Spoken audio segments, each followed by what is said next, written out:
উলাইকা লাহুমুল আমন, বান্দা আমি তোমাকে প্রতিশ্রুতি দিচ্ছি তোমার ঈমান আর সততা দুটো যখন সমন্বয় থাকবে অবশ্যই অবশ্যই আমি আল্লাহ তোমার নিরাপত্তা সুনিশ্চিত করে দেব।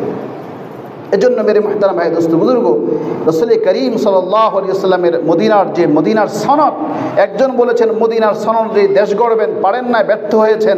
এখন আমরা যদি সেই সনদকে যদি অনুসরণ না করি তাহলে আমাদের সব কিছু হারিয়ে যাবে, ধরে রাখতে পারবো না, আমরাও পরাস্ত হবে দেশ বিপর্যস্ত।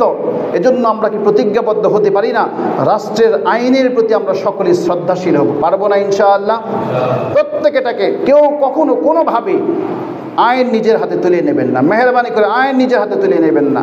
আইনের আশ্রয় যাওয়ার পরে সে আইন প্রয়োগকারী সংস্থা কিংবা আইন যারা নাকি প্রতিপালন করবে তারা যদি এদিক সেদিক করে যথাযথ প্রমাণ সংগ্রহ করে রাখবেন, তারপরে তাকে শায়েস্তা করার চেষ্টা করবেন।